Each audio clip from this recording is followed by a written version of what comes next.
Assalamu alaikum bandiraɓe fulɓe, jam waali e mon kala pulloɗo woni, so pullo yima jam waali e ma. Bandiraɓe fulɓe, ɓoyi on haalande haala nene men Hawly Diallo, hande ko kay gadduɗo ɗo. Mi yimi on ɓoyi haalde haala ma e réseaux sociaux, ɓe jiyanima ɓe mbawa waddude vidéo kono photo kam enen mbawi wadde. Ɓay Hawly Diallo ko nene men, ono gandi ɓiɓɓe makko fof ɓeni ɗo. Donc vraiment ko yettere Allah, enen jara o men nenejo Hawly Diallo. Vraiment ko neɗɗo soppulo ardo. Vraiment Hawly Diallo neɗɗo ala ko wawi haalde e ma ha tawa haala ka ina moƴƴi. Vraiment tawana mboɗo jarama, ɓay ko a neɗɗo moƴƴo. Vraiment ane darani leñol fulɓe, ane fandora pulago, aɗo yiɗi kadi musidɗo ma. Vraiment ko mbiyatmi ko, taw rewɓe fulɓe ɓe sappo fof min keɓino jeego wano mani, tawanno ko yettere Allah e leñol he, tawanno ko yettere Allah e leñol he. Vraiment ɓiɓɓe fulɓe boɗo ñaago en bandiraɓe, ɓeyden nangodirde, ɓeyden yiɗodirde. Bandiraɓe, affaire wonde pullo walla fandorde pulago, bandiraɓe wona e haalde tan. Yimɓeɓe kaali ha donki, mais ko haala ɗo tan, golle ɗe mbaɗaka heewi noon, haala ka heewi, mais vraiment so a noddi yimɓeɓe to côté affaire pulago, fayda ina famɗi, surtout na bandiraɓe fulɓe, enen fulɓe fuladunaɓe. bandiraɓe ma changede, ɓoyi ɗum haalde ɗin changade.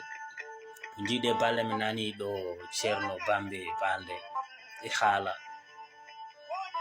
holko woni jikku yimɓe fuladunaɓe.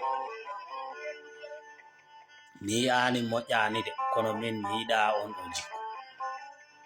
Yeyi tawa so neɗɗo ari e am, goɗɗo teddina on ɓura min hoore am, walla ɓura yimɓe ɓe gondumi tunduɓe, ala min mi yiɗa nden moƴƴere. Tawa mboɗo wawi horsinde goɗɗo, kono mbo ammo kam mi wawambo horsinde, mi yiɗa ngal ɗon pina, min mi yiɗa ngal ɗon pina. Donc vraiment bandiraɓe fulɓe fuladunaɓe, bandiraɓe bandiraɓe, so tawino wonino hande jaɓɓal ngal jaɓɓumi ngal, so wonano guel men kaya ɗon jeyanomi, tawanno wonani wayi. Donc vraiment fi jahen bandiraɓe en kawra, kono neɗɗo fof so jokki gallel mungel tan, ana andi ko heewi kay neɗɗo amini affaire développement walla changement ko ɗum non.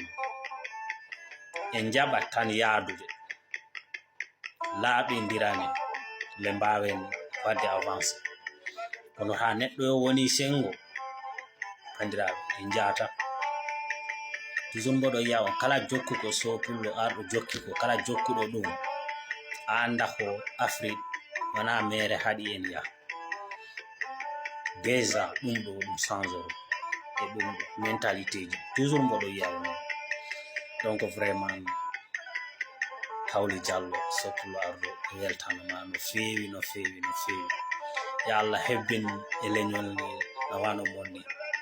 Vraiment ay grand amen Moussa Balde, vraiment yo Allah hebbin no wano monni. Sirajo en Lamarana en Kumba Sow en Sehel Mao Sirajo ɗo ha Italie, on kadi o waɗi participé mo ƴewon tan joɗi ɗo Italie, tembo meeɗa andude soppulo ardo. Donc vraiment ko yettere Allah mbawmi yiide.